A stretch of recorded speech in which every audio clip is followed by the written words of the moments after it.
At dahil tatakbo nga kami ng Gumaca, Quezon, palalagyan ko ng bagong tire sealant ang harap at likod. 7 months lang pala yan, no?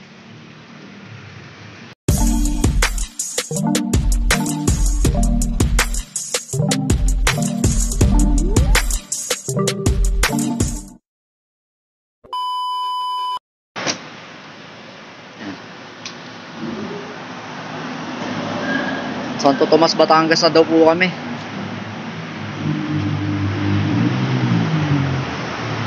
Kakarga muna kami ng gas. Ayan. Tinatawagan muna ni Boss Alan si paring Melvin. Medyo nauna na sa amin, mukhang malayo na distansya eh. Kaya yun, kinokontak. Dito na kami sa mga bato. Ayun, Santo Tomas. Santo Tomas Ken.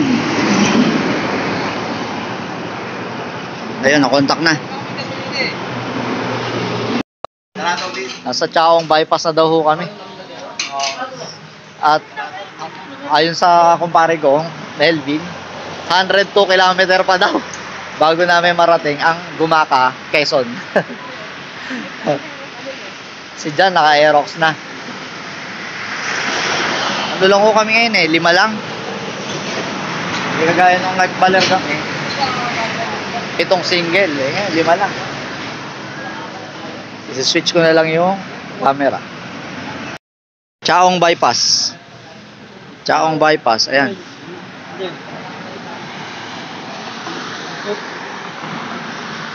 Baka yun yung mga beef nga. Andito na yung mga beef, bulalo. Ayan, 5 lang ho kaming single. Dito kami sa Comeback Eatery. Kung ano, Comeback. Bumalik kayo uli.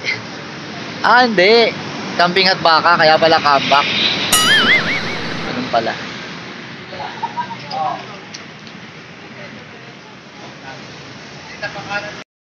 Inabot kami ng ulan. Ito, lakas. Lakas sa ulan. Medyo nagpapatila kami ng ulan.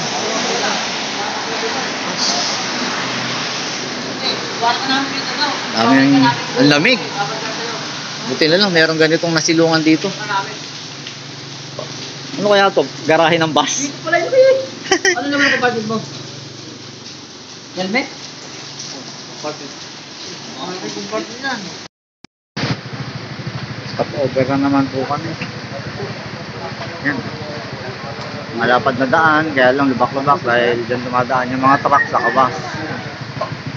Dito na daw yung pitukang manok. At umuulan na. Ang lakas ng ulan pa rin.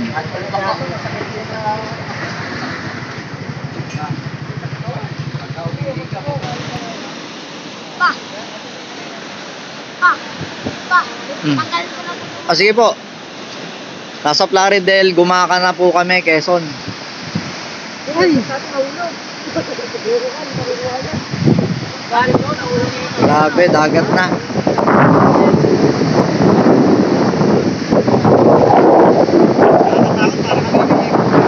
Okay, pag-inano ka ng hangin. Mga ilang minuto pa tayo, guys? Ilang minuto pa tayo?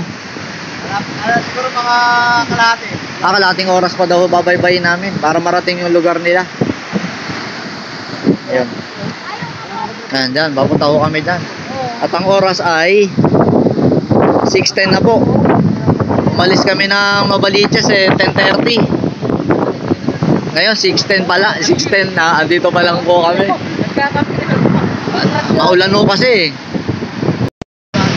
Maulan, kaya nakakapote kami. Late na yung dating namin. Treasurer namin, si John Octay.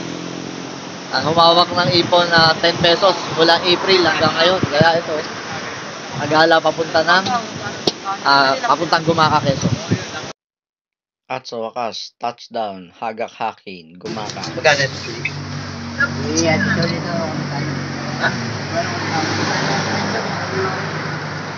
sariwang isda. Kanino?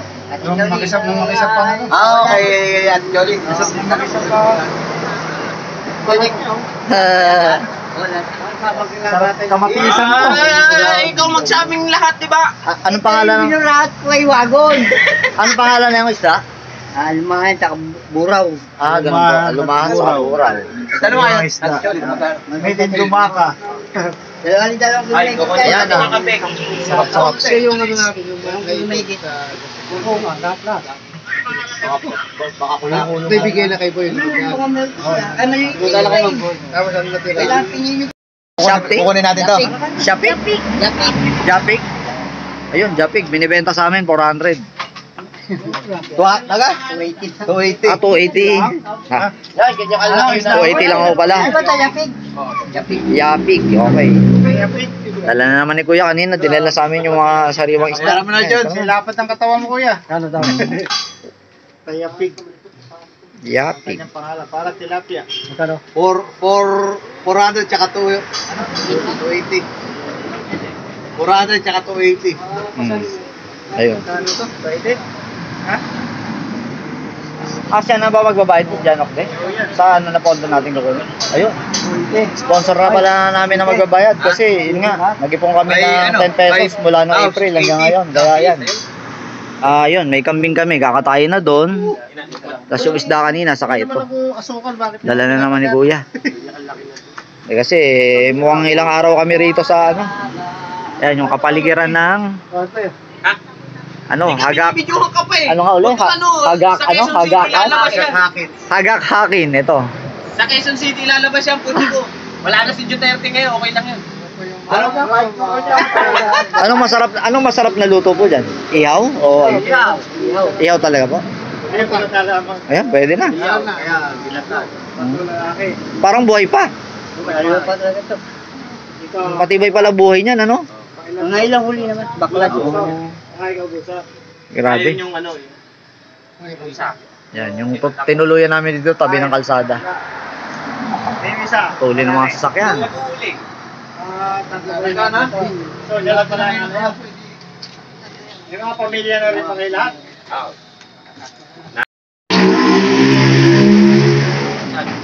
Poso.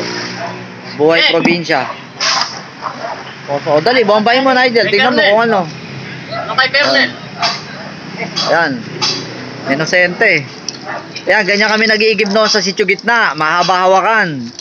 Nag-iigib ako, isang container. Ayan, magaang yan dahil naiksi lang yung batikwasan eh. Yan yung traffic dyan. Yung mga may yaman na sasakyan. Tinatanong nung Nakatingin sa bunso akin ko pag kung bumabak, magaang. parang bang hindi pa talaga sila nakakaranas Ayan. ng... Ano pakiramdam? Pwede na kaya ito? Punoy mo.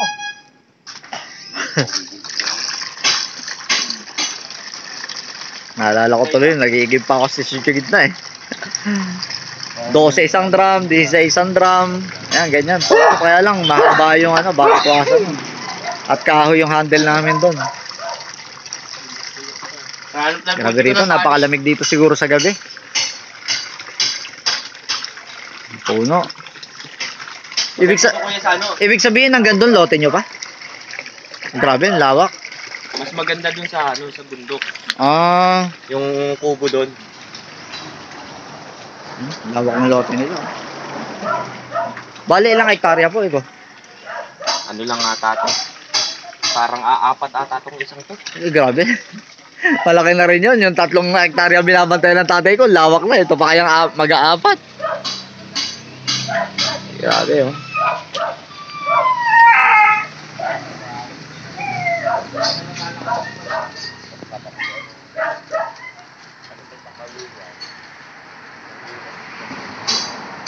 Grabe, puro nyugan.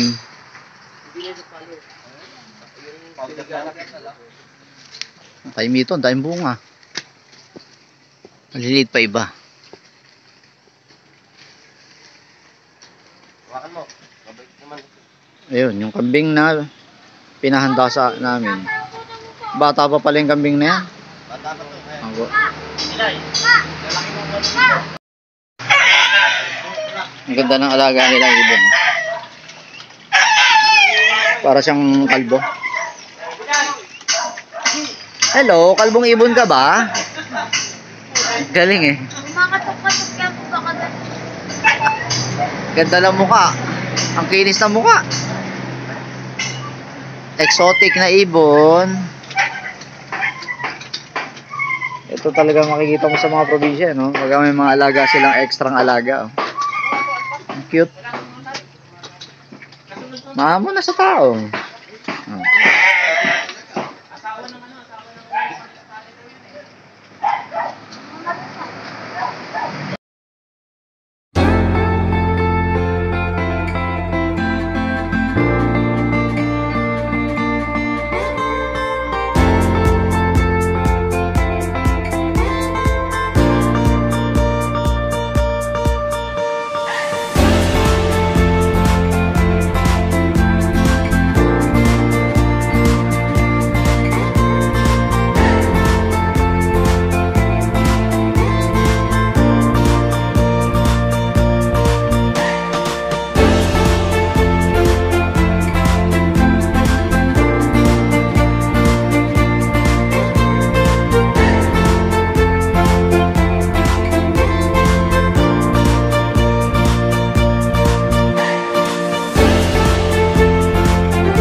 Titikman ko na po ngayon yung isdang binili kanina na halagang 200. 200 nga ba? O 300? Yung Yuping. 280 po. 280 yun, 280. Tingnan ko ito. Napaka-white ng karne niya.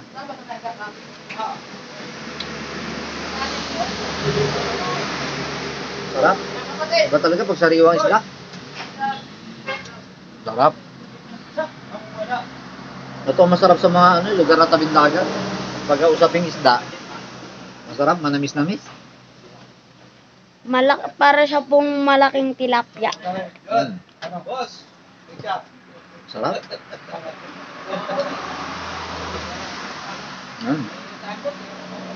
Ang oras ay 12 na. Sa bahay kahapon, ang tulog ko 2 oras, tapos dito 2 oras. Kanina pagdating namin, medyo tamlay na ako, pagod na sa pagod dahil lubak-lubak yung daan dyan sa lagpas ng Lucena. Yung papunta na nga rito sa Bituang Manok. Dito kami nakapag-video gani ng madaling araw kasi madilim. Opo. Dahil sa mga kasamahan ko, pag-uwi na lang daw, pag-uwi kami ng maliwanag.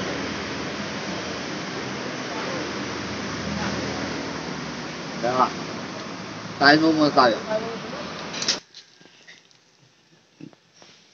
Ganda. Nakakatuwa. Galing ng gumawa.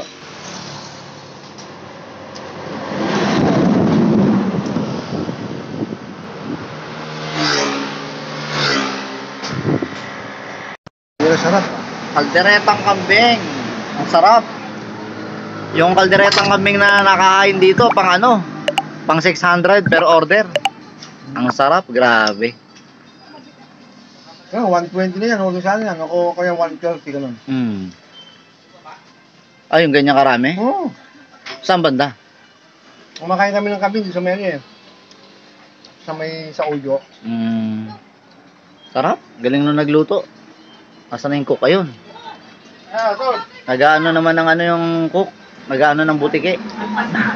Buting yung malalaki. Butiking malalaki, alam niyo na yun, ayun oh. Bawal ipakita. Baka madali tayo. Kaya alam ko na, nag-jacket na ako, nag-medyas, jogging pants. Inaantay namin ng muni si Kuling, ayaw muni. Oo. Naglalaro lang sila ng Nigel.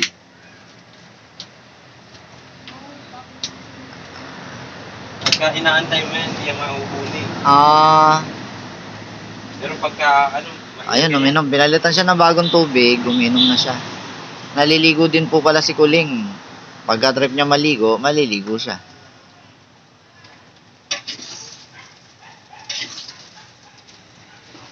Daming ininom ah.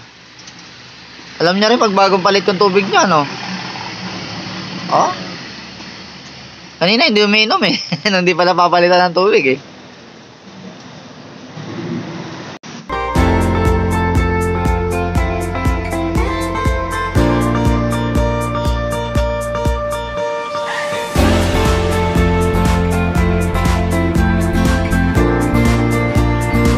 ay probinsya, daanan ng sasakyan. Pagpakanan, papunta ng Bicol. Pagpakaliwa, papunta ng Maynila.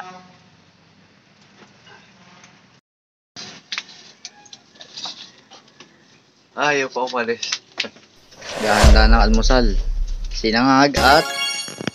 papaitan pa rin ba yan? Ano yan? Ako yung sinampalukan. Ay, sinampalukan. Sinampalukan kambing. Tapos may papaitan pa tayo dito. Ayun. May putahe pa sa Ay, talaga umalis. lutuan ng probinsya. At nandito si Kuling, sanay na sanay sa usok ng lutuan.